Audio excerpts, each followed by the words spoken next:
टुनटुनी चिड़िया सुंदरवन जंगल में रहती थी। टुनटुनी चिड़िया को घरों में रंग करना बहुत ही ज्यादा अच्छे से आता था। पूरे जंगल में टुनटुनी चिड़िया जैसा रंग कोई भी पक्षी नहीं कर पाता था, इसलिए जंगल के पक्षी टुनटुनी चिड़िया से ही अपने घर को रंग करवाते थे। जंगल में कालू कौवा भी रहता था। कालू कौवा टुनटुनी चिड़िया से बहुत ज्यादा जलता था, क्योंकि वो पेंट करके इतने ज्यादा पैसे जो कमा रही थी। टुनटुनी चिड़िया के पास एक बहुत ही बड़ा घर था जो उसने बड़ी मेहनत से बनाया था। अब वो उसे रंग करने लगती है और कुछ ही देर में वो बहुत सुंदर रंग करती है। मैं तो बहुत ज्यादा थक गई हूँ ये रंग करके। चलो थोड़ी देर के लिए नदी से पानी पी आती हूँ। और फिर टुनटुनी चिड़िया नदी से पानी पीने के लिए चली जाती है और नदी से ठंडा ठंडा पानी पीती है और फिर थोड़ी देर में नदी के पास ही बैठ जाती है। इतने में वहाँ पर बबली कबूतरी आ जाती है और वो टुनटुनी चिड़िया से कहती है, टुनटुनी चिड़िया, तुम तो यहाँ बड़े मजे से बैठकर आराम कर रही हो। मेरे घर को कौन रंग करेगा? चलो मेरे घर को जल्दी से रंग करो। और फिर टुनटुनी चिड़िया बबली कबूतरी के घर को रंग कर देती है। जब बबली कबूतरी अपने घर को रंग हुआ देखती है तो वो बहुत ज्यादा खुश होती है। अरे वाह टुनटुनी चिड़िया, तुमने मेरे घर को बहुत सुंदर बना दिया। जब मेरा बेटा ये घर देखेगा तो बहुत खुश होगा। बबली बहन, मैंने आपके घर को अच्छे से रंग कर दिया है। अब आप मुझे मेरे 10 गेहूं के दाने दे दे ताकि मैं अपने घर चली जाऊं। फिर बबली कबूतरी टुनटुनी चिड़िया को एक पोटली में 10 गेहूं के दाने देती है और टुनटुनी चिड़िया पोटली लेकर अपने घर की तरफ चली जाती है। दूसरी तरफ दूसरे जंगल में गिद्ध राजा रहता था। उन्होंने अपनी पत्नी के लिए घर बनवाया था जिस पर वो रंग करवाना चाहते थे। उन्होंने अपने सैनिक से कहा, सैनिक, तुम कोई ऐसा रंग करने वाला पक्षी ढूंढ कर लाओ जो हमारी रानी के घर को अच्छे से रंग कर दे, जिसे देखकर हमारी पत्नी बहुत प्रसन्न हो जाए। और ध्यान रहे, अगर उस पक्षी ने रंग अच्छे से नहीं किया तो हम उसे सजाए मौत देंगे। ठीक है, समझ गए ना तुम? जी महाराज, मेरी नजर में टुनटुनी चिड़िया है। वो घरों को बहुत सुंदर रंग करती है। जंगल का हर पक्षी उससे ही अपने घर रंग करवाता है। मैं आपके लिए उसे बुला कर लाता हूँ। ये कहकर सैनिक टुनटुनी चिड़िया के घर जाता है और उसे सारी बात बताता है। टुनटुनी, तुम समझ गई ना? तुम्हें बहुत अच्छा रंग करना है और ध्यान रहे कोई गलती ना हो, वरना तुम अपनी जान से हाथ धो बैठोगी। नहीं नहीं सैनिक जी, मैं गिद्ध महाराज के घर को बहुत ही अच्छे से रंग करूंगी और मैं महाराज को कोई भी शिकायत का मौका नहीं दूंगी। बस आप मुझे महाराज के पास ले चले। फिर सैनिक टुनटुनी चिड़िया को गिद्ध महाराज के पास ले जाता है। सुनो टुनटुनी, तुम समझ गई ना? रंग ऐसा करना है जिसे देखकर मेरी रानी बहुत खुश हो जाए। तुम्हारे पास सिर्फ 2 दिन का समय है। हम 2 दिन बाद रानी के साथ वो घर देखने आएंगे। फिर टुनटुनी चिड़िया गिद्ध महाराज के घर को रंग करने लगती है। कड़ी मेहनत के बाद 2 दिन बीत जाते हैं। टुनटुनी चिड़िया महाराज के घर को रंग कर देती है। अरे वाह, ये घर तो रंग होने के बाद बहुत ही ज्यादा सुंदर लग रहा है। मुझे विश्वास है ये घर महाराज और महारानी को जरूर पसंद आएगा। चलो जब तक ये रंग सूखता है और महाराज और महारानी आएंगे तब तक मैं घर पर आराम कर आती हूँ। ये कहकर टुनटुनी चिड़िया वहाँ से चली जाती है। वहीं कालू कौवा पेड़ के पीछे छुपकर ये सब देख रहा होता है। अरे इस टुनटुनी ने तो महाराज के घर को रंग कर दिया, पर मुझे कैसे भी करके इसे भगाना होगा, जिसके बाद महाराज टुनटुनी को सजा देंगे। तब जाकर मुझे सुकून मिलेगा। कालू कौवा बहुत ही शातिर था। वो एक काले रंग की पेंट की बाल्टी लाता है और महाराज के घर को उससे रंग कर देता है। मजा आ गया। जब महाराज अपने घर को काला रंगा हुआ देखेंगे तो बहुत गुस्सा होंगे। फिर मैं जैसा चाहता हूँ वैसा ही होगा उस टुनटुनी के साथ। ये कहकर कालू कौवा वहाँ से चला जाता है। तभी थोड़ी देर बाद टुनटुनी चिड़िया वहाँ आती है और उस घर को काला रंग हुआ देखकर बहुत परेशान हो जाती है। ये क्या हो गया? मैंने तो इस घर पे कितना सुंदर रंग किया था और किसी ने इस पर पूरा काला रंग कर दिया। जब महाराज अपनी पत्नी को लेकर ये देखने के लिए आएंगे तो वो मुझ पर बहुत ज्यादा गुस्सा होंगे और मुझे सजा देंगे। मुझे कुछ भी करके इस घर पर से काला रंग हटाना होगा, वरना महाराज मुझे नहीं छोड़ेंगे। टुनटुनी चिड़िया बहुत ज्यादा चिंतित हो जाती है और इसी चिंता के कारण चिड़िया को एक बहुत ही बढ़िया उपाय आ जाता है। अरे हाँ, मैं बादल भैया के पास जाती हूँ और बादल भैया से कहती हूँ कि बारिश करे ताकि घर पर लगा सारा काला रंग उतर जाए और जो मैंने रंग किया था वो दिखने लगे। फिर टुनटुनी चिड़िया बादल के पास चली जाती है और कुछ देर के लिए वो बादल को बुलाकर ले आती है और काफी ज्यादा तेज बारिश शुरू हो जाती है।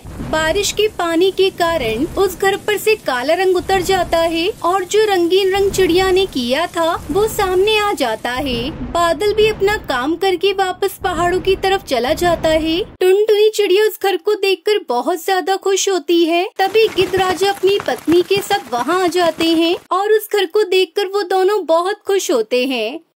टुनटुनी चिड़िया, तुमने घर पर बहुत सुंदर रंग किया है, ये मुझे बहुत ही ज्यादा पसंद आया है।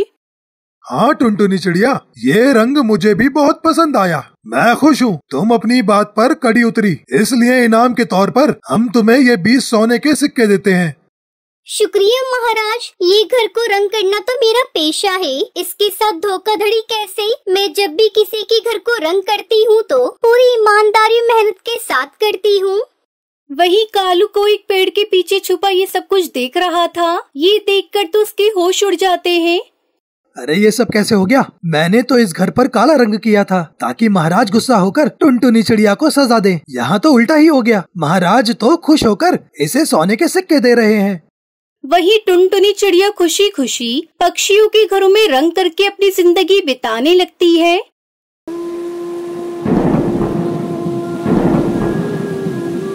ढोलकपुर के जंगल में टुनटुनी चिड़िया अपने पति और अपनी छोटी सी बेटी सुनहरी के साथ रहती थी।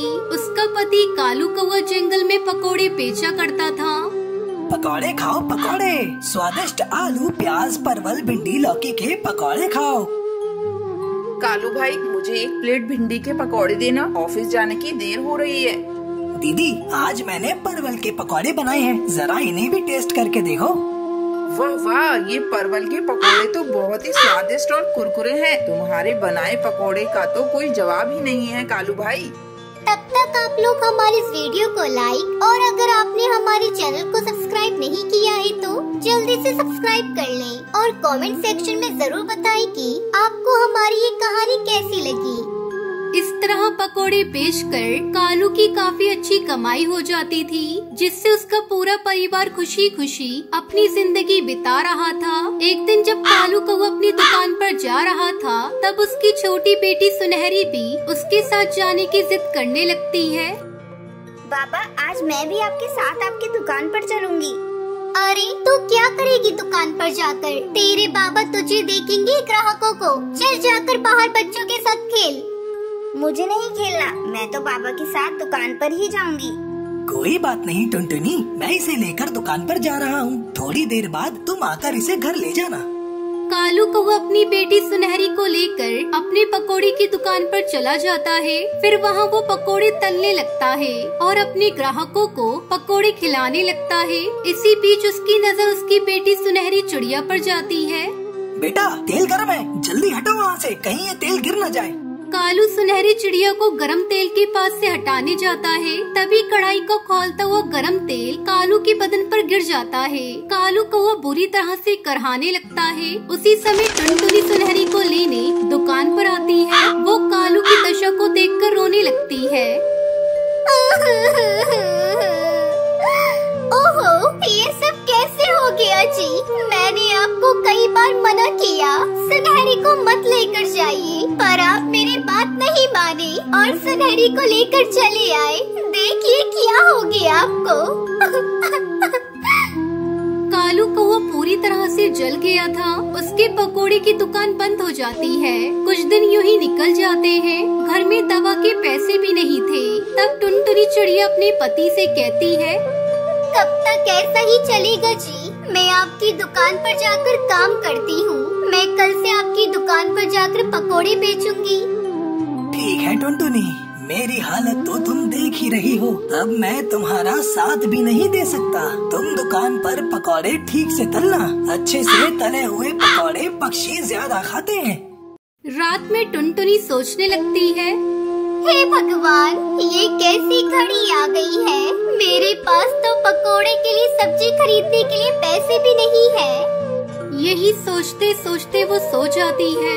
अगले दिन जब टुनटुनी दुकान पर जा रही थी, तब रास्ते में उसे एक मुर्गी की बच्ची नजर आती है। टुनटुनी चिड़िया मुर्गी की बच्ची को देखकर सोचने लगती है, क्यों ना मैं इस मुर्गी की बच्ची को पालूं। जब ये अंडे देने लगेगी तो मैं इसके अंडों से अंडे की पकोड़े बनाऊंगी। जंगल के पक्षियों को अंडे की पकोड़े बहुत पसंद आएंगे। उसके बाद टुनटुनी चिड़िया उस बच्चे को अपने घर ले आती है। कुछ ही दिनों में वो बच्ची बड़ी हो जाती है और अंडे देना शुरू कर देती है। टुनटुनी अंडों को देखकर बहुत खुश होती है। फिर टुनटुनी अपनी दुकान पर जाकर अंडे की पकोड़े तलने लगती है और ग्राहक को आवाज देती है, अंडे के पकोड़े खाइए, आइए आइए, अंडे के स्वादिष्ट पकोड़े खाइए, गर्मा गर्म अंडे के पकोड़े खाइए। अरे बंटी, ये टुनटुनी तो अंडे के पकौड़े बेच रही है। चल चल कर खाते, देखते हैं इसका स्वाद कैसा है। बंटी कबूतर टुनटुनी के बनाए हुए अंडे के पकोड़े खाता है और जोर जोर से शोर मचाने लगता है। सुनो सुनो जंगल के पक्षियों, जरा इस अंडे के पकोड़े को तो खाकर देखो, कितना स्वादिष्ट है। बंटी कबूतर के बुलाने पर कई सारे पक्षी टुनटुनी चिड़िया से अंडे के पकोड़े खरीद कर खाते हैं। अंडे के पकोड़े बेचकर टुनटुनी की उस दिन अच्छी कमाई होती है और वो अपने घर जाकर अपने पति को सारी बात बताती है। आज तो कमाल हो गया जी, मैंने अंडे के पकोड़े बेचकर बहुत सारे पैसे कमाए हैं। अंडे के पकौड़े? मैं तो कभी सोच भी नहीं सकता था कि अंडे के पकौड़े भी बनेंगे। तभी टुनटुनी चिड़िया कहती है, जहाँ चाह होती है वहाँ राह भी होती है। अब तुम आराम करो, कल के लिए मैं फिर से अंडे के पकोड़े बनाने की तैयारी करती हूँ। इस तरह टुनटुनी चिड़िया अंडे पकोड़े बेचकर खुशी खुशी अपने परिवार को पालने लगती है।